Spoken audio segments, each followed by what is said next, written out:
ప్రస్తుతం చెప్పుకోవాలంటే టాలీవుడ్‌లో చాలా తక్కువ మంది హీరోయిన్స్ ఉన్నారు. అందులోనూ రిస్క్ తీసుకొని సినిమాలను చేసేవాళ్ళు మరికొందరు. వాళ్లకు నచ్చిన క్యారెక్టర్స్ వచ్చే వరకు వెయిట్ చేసి సరైన పాత్రలను ఎంచుకునేవారు ఇంకొందరు. అయితే ఈ క్రమంలో ప్రస్తుతం క్రేజ్ తగ్గిపోయి ఒకప్పుడు ఫుల్ క్రేజ్‌లో ఉన్న హీరోయిన్స్ కూడా ఉన్నారు. వారిలో ఒకరు రకుల్ ప్రీత్ సింగ్.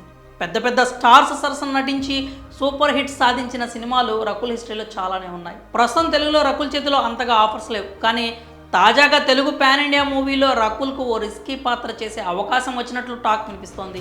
భారతీయులంతా గర్వంగా చెప్పుకోదగ్గ సినిమాను దర్శకుడు నితేష్ తివారీ ప్లాన్ చేస్తున్నారు. అదే సంపూర్ణ రామాయణం. ఈ రామాయణాన్ని మొత్తం 3 భాగాలుగా చిత్రీకరించనున్నారు. ఇప్పటికీ దానికి సంబంధించిన కాస్టింగ్ పనులు వేగంగా జరుగుతున్నాయి. ఇక ఈ సినిమాలో రాముడిగా రణబీర్ కపూర్ను సెలెక్ట్ చేసిన సంగతి తెలిసిందే. ఇక సీతగా సాయి పల్లవిని సెలెక్ట్ చేస్తారనే టాక్ వచ్చింది. కానీ అది ఎంతవరకు నిజం అనేది మాత్రం క్లారిటీ లేదు.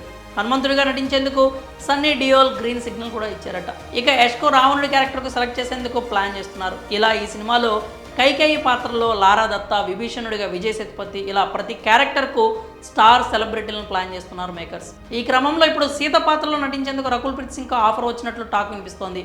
మరి ఇంతటి రిస్కీ క్యారెక్టర్ను రకుల్ యాక్సెప్ట్ చేస్తుందా లేదా అనే విషయం మీద క్లారిటీ లేదు. మరోవైపు సీత పాత్రలో కాకుండా రావణాసురుడి చెల్లి శూర్పణఖ పాత్ర కోసం కూడా రకుల్ను అడిగినట్లు తెలుస్తోంది. ఈ క్యారెక్టర్ కూడా హై స్కోపే ఉంటుంది. ఎందుకంటే అందరికీ ఇదొక నెగిటివ్ క్యారెక్టర్ లానే తెలుసు. కానీ పురాణాల ప్రకారం ఆమె గొప్ప అందగతే కాబట్టి లక్ష్మణుడు ముక్కు చెవులు కోశాడు అనే కథనాలు కూడా ఉన్నాయి.